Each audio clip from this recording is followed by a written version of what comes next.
हळूहळू सगळे participants येतील. So welcome you all again. So here is the thing: the rise of capitalism. The rise of capitalism we were looking at. Okay. So what is that? So we will go and see about this. So okay, with the discovery of new sea routes, began a new era of trade between Europe and Asia. So we all know with the we can say the geographical discoveries, the new routes for the Europe and Asia were that discovered newly, and the many traders came together to trade with the eastern countries through the sea routes, right? So what happened? So because of these new routes, discoveries of the new routes, the traders, many traders, many the we can say the businessmen, they have come, they come forward for the trading with the eastern countries.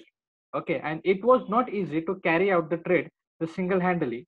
Hence, the many traders came together and started trade. So what happened? So it was too costly to to shift our we can say the production, or we can shift to our product or send our product from Europe to Asia by the sea road. That is too difficult because you have to yesterday we already see there was the point from Europe to Asia. We have to cross the South Africa, I mean the Africa continent. So that was the big route. So that's why what happened, and it was too costly. That's why what happened, the many traders came together and they started the trading, and thus there was the rise of many trading companies. Okay, the trade with the Orient countries was very profitable and responsible for economic prosperity. So what happened? Actually, the trading with us means trading with Asian countries, Eastern countries is very profitable for them. So that's why the many trading companies established and they came together for trading with us. This leads to accumulation of wealth in Europe. So what happens? So this helps them to boost their economy, to boost their wealth, and this property was used in the form of capital of trade and commerce, which leads to rise of capitalist economic system in Europe. So what happened? This help, or we can say that this condition and this property was used in the form of capital for trade and commerce. So this property used for the business, or we can say, or the vapor, that is for the trading, they use for the commerce, and which leads to the rise of capitalist economic system in Europe. Then we will see the colonialism colonialism. The colonialism means the one country exploiting other country by making it into a colony. That means what already saw about the colonies. What happened in the East? We can say the East America. There were the colonies of British. 13 colonies was there of Englishmen, was of British. So this is the same thing that colonies. The colonialism means what? The one country exploiting the other country by making it into the colony. A powerful country on the basis of economy and the military strength occupied the another region by establishing the political supplementary. That means what if we say in the like we can say in simple words, एखाद्या प्रदेशामध्ये जाऊन आपली जी जागा स्थापित करणे त्याला कनोलिझम असं म्हणलं झालं.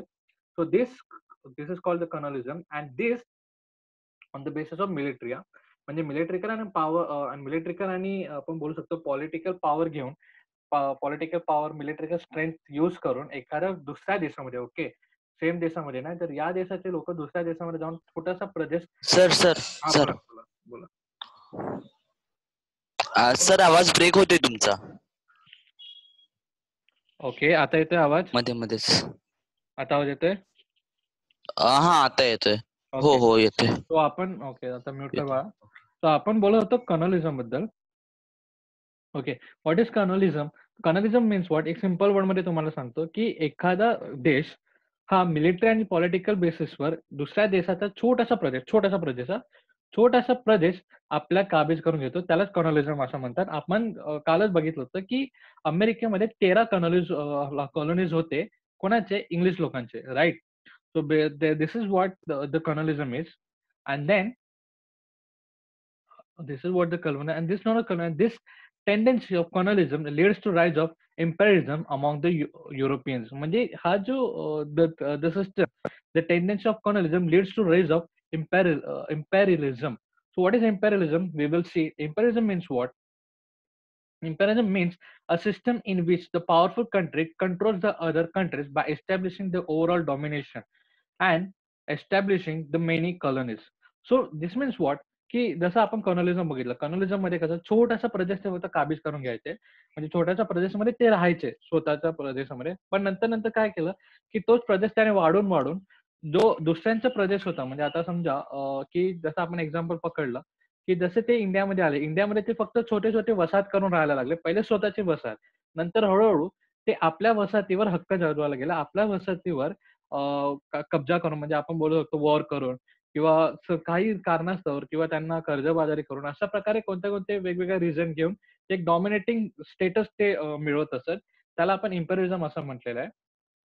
The many countries from Asian and African continent fell prey into this imperialism aspiration of the Europe nation. तो त्यांना असं बोलायचं आहे की फक्त एशियातले आणि आफ्रिकन मधले खूप काही कंट्रीज आहेत किंवा खूप काही जागा आहेत जे इम्पेरिझम, जे युरोपाचे जे स्ट्रॅटेजी आहे इम्पेरिझम, त्याला बळी पडलेले आहेत. सो इम्पेरिझम मीन्स व्हॉट, मी परत एकदा एक्सप्लेन करतो. जसं छोटे छोटे पहिले छोटे छोटे कॉलनी करतात, त्या कॉलनीमध्ये हळूहळू कॉलनीमध्ये हळूहळू त्याचा विस्तार वाढवून त्याच्यावरती एक डॉमिनेटिंग स्टेटस मिळवणे. डॉमिनेटिंग स्टेटस म्हणजे आम्ही जे बोलू म्हणजे राज्य करणे, बेसिकली राज्य करतात. त्याला आपण इम्पेरिझम असं म्हणतो. Okay. So imperialism from British East India Company in India. So how they came in India, we all know they came in India for the trading, for the business purpose only. But slowly, they started dominating us. So how and from where they started, we will look at. So there was a competition among the European countries for acquiring the trade monopoly in India. So this means what? The not only British, okay. So not only British means not only Englishmen, but also there are the certain countries who wants to trade with the India, or who want to they want to dominate the Indian trading things. So this is what they are saying. So British established the British East India Company in 16 AD, well 1600 AD, we can say that is 1600 AD, to carry out the trade in India, right? So when they established the company called the British East India Company at 1600 or 1600 AD, okay, these companies took the permission from Emperor Jahangir and established the factory in Surat. So there was the point, the first factory was established in Surat. The trade between India and England was carried through this company. Okay, so this was the basic thing that they came for the business and they are doing the business. And then what happened, we will see next. So how they come on the dominating status, we will look at this. Okay, then we have the struggle between the English and the French. So as I told you earlier, like not only English, there are the certain we can say certain traders like Portugal was there, French was there, and English was there, who came to the India for the training. Okay, so initially their motto was for just for the trading, and then they wanted to get the dominating status. So that is the big we can say the duration. We will see about this. So the struggle between English and French. Okay, the English and France was rival in the competition of the trade in India. So they were the this means the Englishman, the British, and the and the French were they were the one who are having the we can say the good status, and they having the competition between them for trading in India. Due to this, there was a three war fought between them, which were called as Carnatic or Carnatic War. The Carnatic is the name. This right now we known as Karnataka. So Carnatic War. In the third Carnatic War, the England finally defeated the French. France, we can say the France. Therefore, now there was the no strong European competitor for British East India Company in India. So what happened? I'll tell you in like simple language. So झालं का होतं, जसं का आपल्याला basically माहिती आहे की आपल्या कंट्रीमध्ये दोन ओके, आपल्या कंट्रीमध्ये दोन जे कंपनीज होते, म्हणजे दोन लोकांना येस येस येस बरं. So what happen so see त्यांनी बेसिकली काय बोलतात की इंग्लंड आणि फ्रान्स हे दोन जे रायव्हल्स होते, जे हे दोन जे लोक होते, त्यांचा एक तगडा आपण बोलू शकतो तगडी पकड होती आपल्या ट्रेडिंगमध्ये इंडियाचं आणि ते एक मेन कंपनी होते ज्यांच्यामध्ये कॉम्पिटिशन होते. मेन बेसिक कॉम्पिटिशन आपण बोलतो त्याला. So due to this so there were the 3 wars fought between them which are known as Carnatic war. So त्यांच्यामध्ये 3 वॉर्स घडलेले आहेत. तर कसे आपण बघूया. ते कार्नाटिक्स वॉरमध्ये 3 वॉर आपण कसे झाले ते आपण बघूया. सी सो ऑलरेडी मी एक पेज काढून ठेवलंय की कार्नाटिक वॉर्समध्ये काय काय झालं. एक जस्ट बेसिक रेफरन्स म्हणून मी तुम्हाला सांगतोय. सो फर्स्ट कार्नाटिक वॉर्समध्ये काय झालं. In this war they defeated the force of Nawab of Arcot and gave the confidence to French. तर पहिल्या कार्नाटिक वॉरमध्ये काय झालं. पहिल्या कार्नाटिक वॉरमध्ये फ्रेंचने म्हणजे आपले फ्रान्सच्या लोकांनी आर्कोट आर्कोट जो नवाब आहे त्याला हरवलं. ओके आणि ते एक सुप्रिमसीने त्यांनी एक स्टेटस आपण मिळवलं. त्याच्यानंतर सेकंड कार्नाटिक वॉर कसं झालं. सेकंड जो वॉर होता कोणामध्ये आपल्या फ्रान्स आणि युरोपियन्समध्ये ते एक स्मूथ वॉर होता. ते आपण बोलतो पार्लमेंटरी वॉर होता. ते आपल्या इथे नाही घडलं. But this happens to the we can say in Europe basically. ते युरोपमध्येच घडलं आणि त्यांनी एक समथिंग आपण बोलू शकतो की एक पॅरामीटर सेट केले की आम्ही इथपर्यंत ट्रेड करू आणि तुम्ही तिथपर्यंत ट्रेड करणार. हे जस्ट मी तुम्हाला नॉलेज म्हणून सांगते. आणि थर्ड कार्नाटिक वॉर बेसिकली आपले एक लोकल वॉर जसे होते तसे घडण्यात आले फ्रान्स आणि युरोपमध्ये. आणि then then English won that Carnatic war. आणि त्याच्यानंतर फक्त आणि फक्त इंग्लिश लोक हे बेसिकली मेन डॉमिनेटिंग आपण बोलू शकतो स्टेटसमध्ये आले. Okay. So this is the history of Carnatic war. If anyone asks you about the Carnatic war so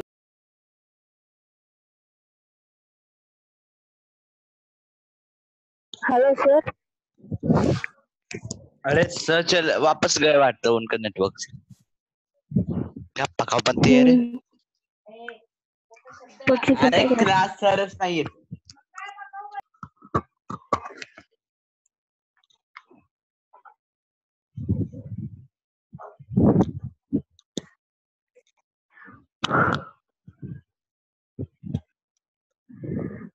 sir आपने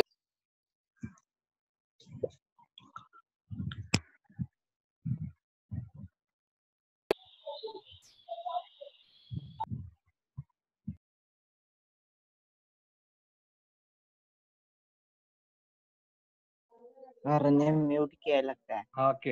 हा बोलतोय. आता म्यूट करा प्रत्येकाने. आपण परत जाऊया पुढे.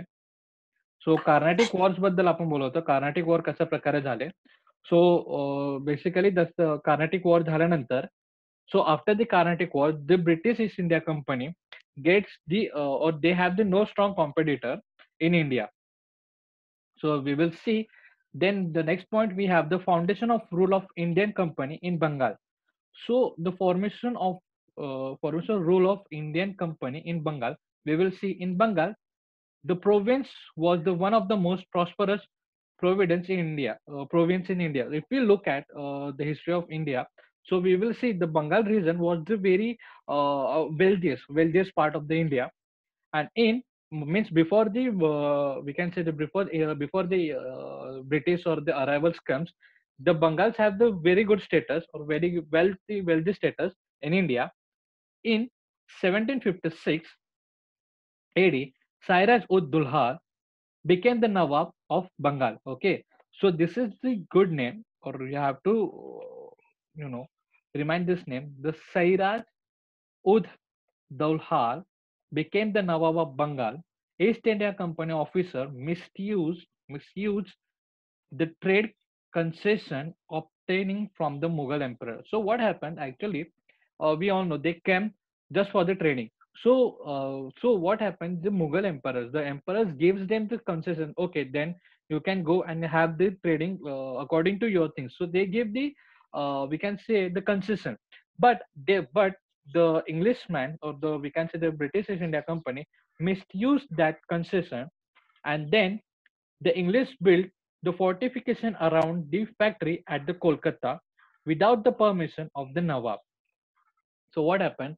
So Nawab was there. Okay, without taking the permission of this, then fortification means what? त्यांनी एक आराखडा बुलढाणा आपण बोलू शकतो आपण सिक्युरिटीसाठी जे आपण क्रिएट करतो त्याला ते फोर्टिफिकेशन आपण म्हणतो. ते फोर्टिफिकेशन त्यांनी बिल्ड केलं Okay, okay, and then hence the Sairaj ud Duhat captured the factory in Kolkata. So त्याने काय केलं की you are just we can say you are the violating our things.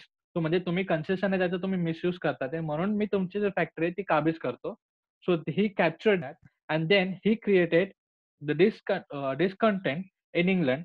So याच्यामुळे काय झालं की इंग्लिशमध्ये एक असंतोष पैदा झाला की म्हणजे ते त्यांचं खटकलं. So we can say the English attitude हा खटकला थोडा तिथे. So Robert Clive diplomatically Bright Mir Jahangir, the commander in chief of Nawab army. So मग त्यांनी काय केलं माहिती आहे का, एक स्ट्रॅटेजिकली बघा तर स्ट्रॅटेजिकली त्यांनी स्टेप बाय स्टेप कसं केलं, जो मीर जहागीर जो सेनापती होता नवाबचा, त्याला त्यांनी आमिष दाखवलं की तू जर आम्हाला हेल्प करशील त्याला डिफेट करण्यासाठी तर आम्ही तुला नवाब बनवू म्हणून. सो ब्राईब म्हणजे काय, एक हे देणं, आमिष दाखवणं.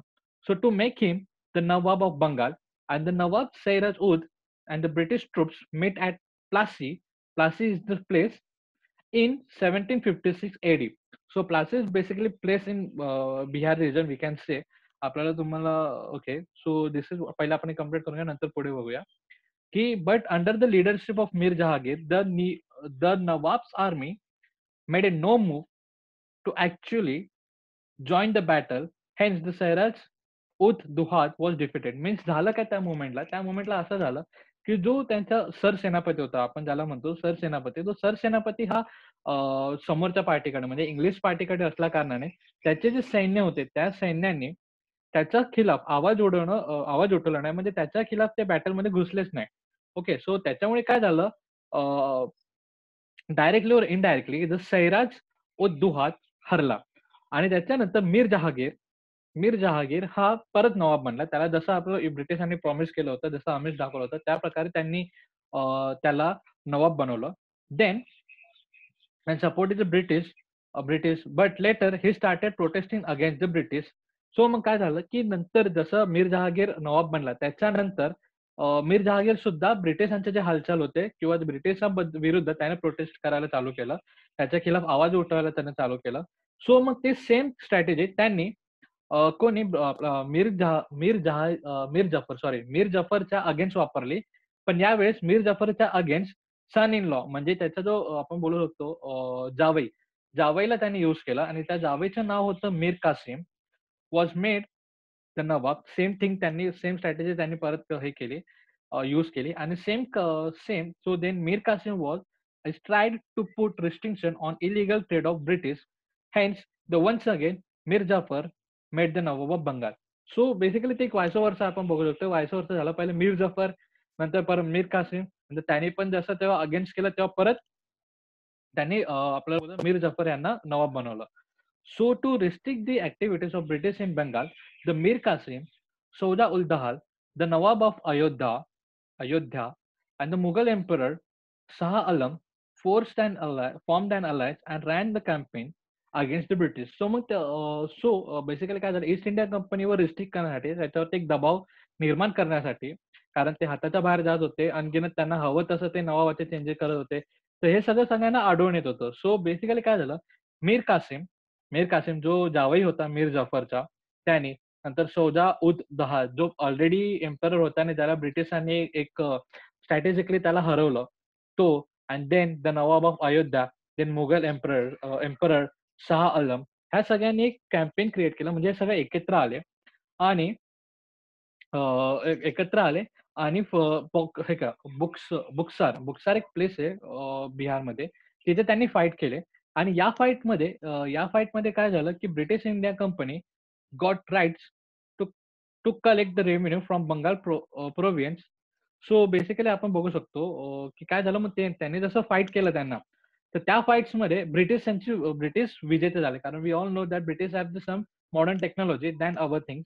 So on the basis of that they won that war and then after that they get the rights. तो त्याच्यानंतर त्यांना पूर्ण हक्क भेटला की आम्ही ह्याच्यातून जो कर वगैरे जो पहिले राजाला वगैरे जात होता कर, तो आता डिरेक्टली ईस्ट इंडिया कंपनीला जात होता. So as per the treaty of Allahabad, in this manner, the foundation of British rule in India was laid in Bengal. So basically अशा प्रकारे काय झालं, जसं आपण बघितलं की स्टेप बाय स्टेप जसं त्यांनी फेरफार केले नवाबाचे. नंतर काही नवाब किंवा काही एम्परर्स एकत्र येऊन ब्रिटिशांच्या अगेन्स्ट वॉर केला. पण ब्रिटिशांकडे थोडी मॉडर्न टेक्नॉलॉजी असल्या कारणाने, त्यांच्याकडे थोडी टेक्नॉलॉजी बऱ्यापैकी असल्या कारणाने ते आपल्या जे हे होते इंडियन्स होते त्यांनी हरवलं. त्यांना त्यांनी हरवलं. त्याच्यानंतर त्यांनी एक राइट्स मिळवला. त्यांना एक परिपूर्ण एक अधिकार भेटला, की आता ते हे काय म्हणतात बंगाल प्रोव्हिडन्स म्हणजे बंगाल रिजनचा जेवढा पण कर वगैरे होतं ते त्यांना मिळत होतं. सो अशा प्रकारे पहिलं राज्य आपण बोलू शकतो ब्रिटिश ईस्ट इंडिया कंपनीने स्थापित केलं होतं. म्हणजे त्यांच्या हक्काने म्हणजे डॉमिनेटिंग एक त्यांनी क्रिएट केलं होतं. So we will see the next then British Mysore struggle. So फक्त ते आपण बंगालालाच थांबलो नाही, तर ते पुढे येऊन मसुरीला पण गेले. सो मसुरी त्याला आपण Mysore struggle. Then we will see the Hyder Ali. So त्यावेळेचा Hyder Ali formed the Mysore state, rebelled and took the control of Mysore. Okay, so Hyder Ali from the Mysore state rebelled and took the control of Mysore. After the death of Hyder Ali, his son Tipu Sultan became the ruler of Mysore. So basically, what Hyder Ali is the father of we can say the Tipu Sultan.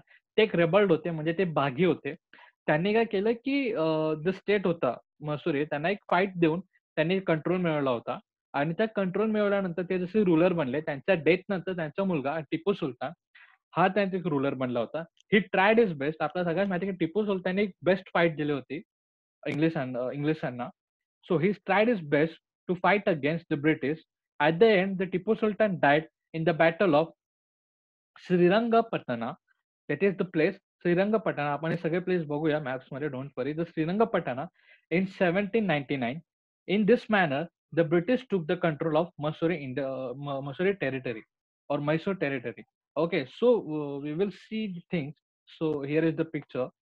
See, जसं आपण बघितलं so Bengal region. So this was the Bihar.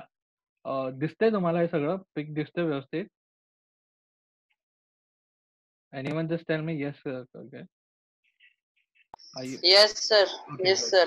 So here is the things. Here is the thing. So basically they started from this. So we can see the Bengal and the Bihar. Bihar see Bihar BEHAR त्यांनी लिहिलेलं आहे. ते पहिल्या आता आपण जर spell केलं तर बिहार तर BIHAR करतो, right. So this here is the Calcutta. And here is the place जेव्हा जिथून त्यांनी म्हणजे ब्रिटिशांनी त्यांच्या एस्टॅब्लिश केलं. ओके. अँड देन स्टार्टिंगला सॉरी देन ते खाली खाली वळत खाली जर आपण पाहिलं just let me clear this. Okay. तर खाली जसं आपण पाहिलं या ठिकाणी. Okay. So here is the Mysore. हा जो मसुरी रिजन होता. आणि आपण जे बोलतो श्रीरंगपट्टणम प्लेस हा आहे बघा. इथं आहे हा place. This place is called the Srirangapatnam. So here is that place Srirangapatnam. Okay. Here is that place. आणि हा एक प्लेस झाला. आणि आपले जे बंगालची फाईट झाली होती सॉरी बंगालची फाईट आपण वरती बघितलेली होती. So this is the place where they fought. आणि त्या फाईटमध्ये आपले टिपू सुलतान होते. त्यांना एक बोलताना त्यांना शनार्थ प्राप्त झाले. तिथं त्यांची डेथ झाली.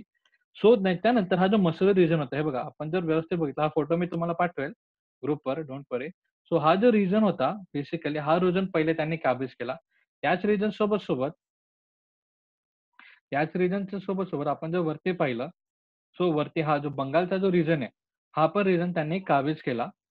सो अशा प्रकारे स्टार्टिंगला ब्रिटिश ईस्ट इंडिया कंपनीने आपल्या इंडियन्समध्ये हळूहळू रिजन्स हे जे मिळवत गेले. आणि हे जे 2 रिजन झाल्यानंतर they came to the Sindhu. So Sindhu region is here. आपण ते बघूया सिंधू रिजन कुठे आहे. म्हणजे बेसिकली तुम्हाला एक इंडियाचा नकाशा आणि कसं ते पण एक सुचेल आणि अंडरस्टँडिंग ठीक आहे. So here is the Sindh region. So Sindh region बघा हे तुम्हाला दिसत असेल. हे सिंध रिजन. आपण नेक्स्ट पॉईंट तेच आहे आपल्याला सिंध आणि पंजाब रिजन. तर सिंध आणि पंजाब रिजनमध्ये त्यांनी कसं फाईट केलं आणि कशा प्रकारे हा जो रिजन त्यांनी काबीज केला. सो हे आपल्याला दाखवायचं सिंध आणि Punjab region. So here is the region. तो फर्स्ट आपण बघू शकतो बघितलं. ओके. सो आपण तुम्हाला एक थोडं हे परत दाखवतो.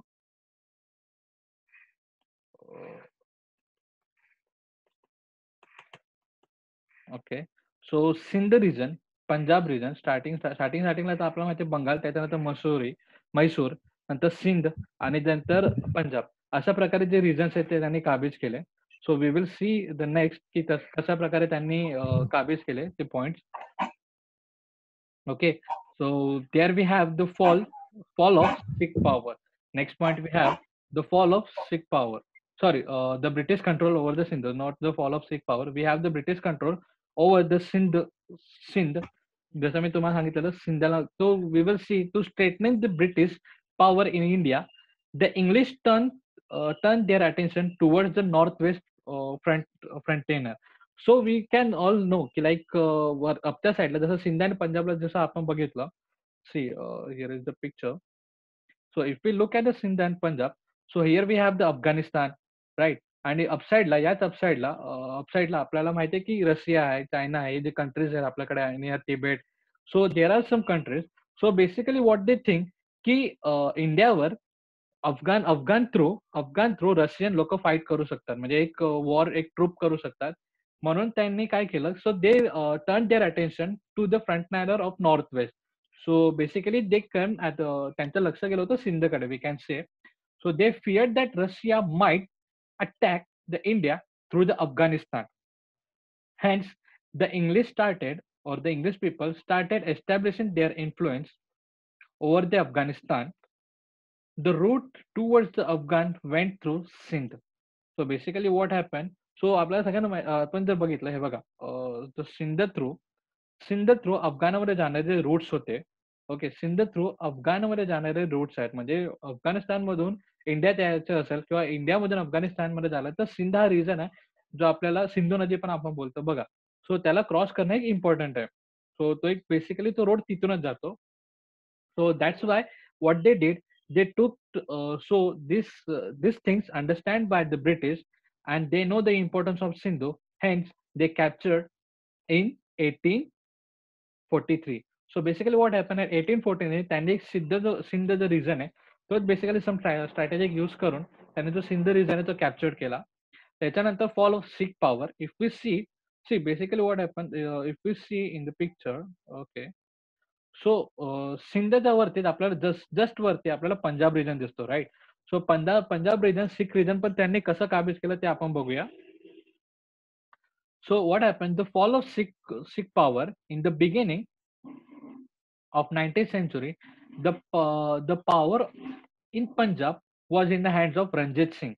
So Ranjit Singh was the one ज्यांच्या हातामध्ये द पॉवर ऑफ पंजाब म्हणजे पूर्ण पॉवर म्हणजे आपण बोलतो पंजाब त्यांच्या हातात होतं. After the death of Ranjit Singh, his minor son Duleep Singh came on the throne.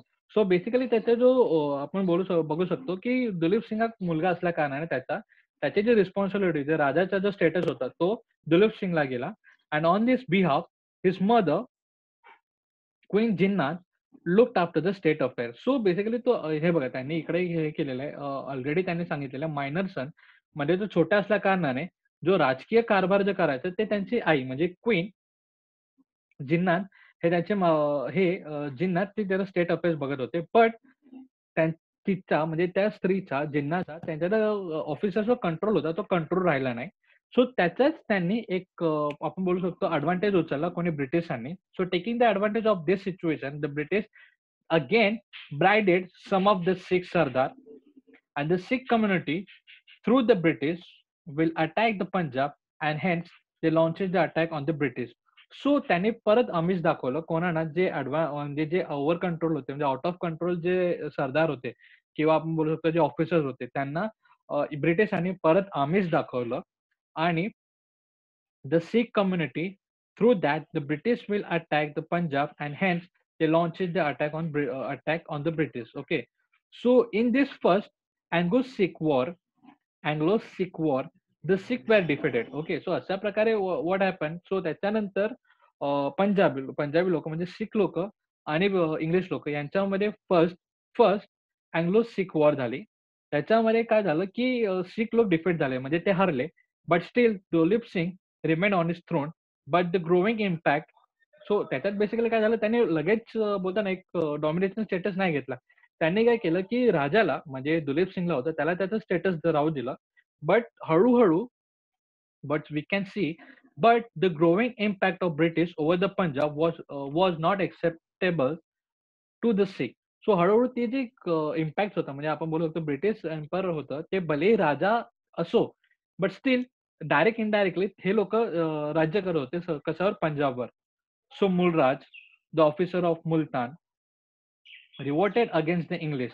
So आपण जे बोलतो Mulraj, he was not the officer of our, you can see the C.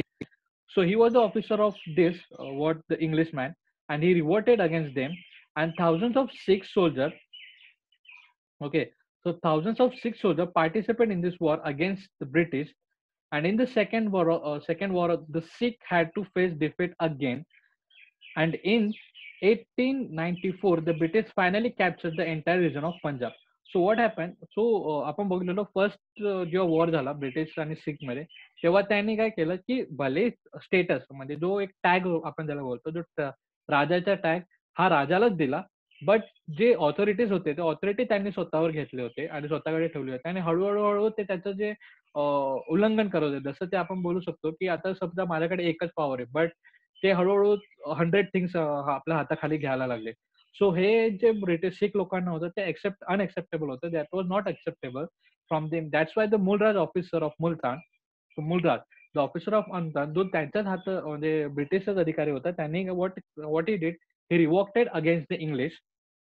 So त्यांनी त्यांचं इंग्लिश बद्दल एक बंड पुकारलं. सो त्याच्यानंतर काय केलं, thousand of Sikh soldier participate केले त्यांच्या वॉरमध्ये, आणि सेकंड वॉर झाली सिख आणि इंग्लिशमध्ये. त्यावेळेस इंग्लिश जिंकले, आणि ऍट दॅट मोमेंट म्हणजे in 1849 the British finally capture the entire region of Punjab. So त्याच्यानंतर जेव्हा सेकंड वॉर नंतर ब्रिटिशांनी परिपूर्ण काबीज करून घेतलं पंजाबला. So this is how they captured the Punjab. This is how they captured the Mysore, and this is how they captured Sindh, and we can say the Bengal, right? So the basically starting like initially they four regions they captured. So first was Bengal, then Mysore, then we have the Sindh, and then the Punjab. So if we look at the next stanza, the Maratha were the important strong ruler in India. So मराठे जे ruler होते ते एकदम important होते, strong होते. How did the British strengthen their foundation of the rule in India by defeating the Marathas, will studies in the next chapter. ते आपल्याला next chapter मध्ये कळेल की मराठे जे होते ते इम्पॉर्टंट होते आणि त्यांनी बेस्ट फाईट दिली होती. जर आपण पुढे बघूया आपण, तर त्याच्यामध्ये तुम्हाला एक जस्ट रफ आयडिया देतो की मराठा होते त्यांनी बेस्ट फाईट दिली होती. दे वॉज द बेस्ट डिफेंडर, म्हणजे आपण डिफेंडर बोलू शकतो, बरं डिफेंडर, त्यांनी बेस्ट फाईट दिली होती. सो कशा प्रकारे फाउंडेशन क्रिएट करून म्हणजे ब्रिटिशांनी फाउंडेशन क्रिएट आपल्या मराठ्यांना हरवलं, आणि कशा प्रकारे जो आपण काबीज केलं एरिया, ते आपण जाणून घेऊया. सो आपण परत एकदा जस्ट एक या फोटोकडे जाऊया, just to see here is the Bengal region. So first day हा जो रिजन होता तो पहिले एकदम मस्त फुलं फळलेला होता, जो आपल्या इंडियामध्ये बेसिकली ह्याचं जो प्रॉस्परिटी ही वॉज ग्रेट, आणि इकॉनॉमिकली स्टेटस ह्याचं चांगलं होतं बिफोर कमिंग दी ब्रिटिश. सो बेसिकली इथे त्यांनी इथला जो रिजन आहे त्यांनी फर्स्टली त्यांनी कॅप्चर केला. Then they came to the मैसूरचा हा रिजन आहे, हा रिजन त्यांनी कॅप्चर केला. Then they came to the Sindh. So Sindh region capture केल्यानंतर they ultimately capture the Punjab. जसं आपण बघितलं स्ट्रॅटेजिकली कसं त्यांनी कॅप्चर केलं, ते पंजाब हा रिजन त्यांनी कॅप्चर केला. And if you look at this, so Maratha region was this. एवढा जो रिजन होता, जो राजपूत जे एरिया आपण सोडला, तर Maratha region was this. So हा जो रिजन आहे त्यांनी कसं कॅप्चर केला याच्याबद्दल आपण जाणून घेणार आहोत नेक्स्ट लेसन मध्ये, किंवा पुढच्या लेसन मध्ये आपल्याला ते कळणारच आहे. So will see at the exercise now. Okay, so exercise वगैरे आपण जाणून घेऊया, किंवा आता जर टायमिंग संपत आहे तर बघूया आपण नेक्स्ट ते कशा प्रकारे एक्सरसाइज आहे. So let's see.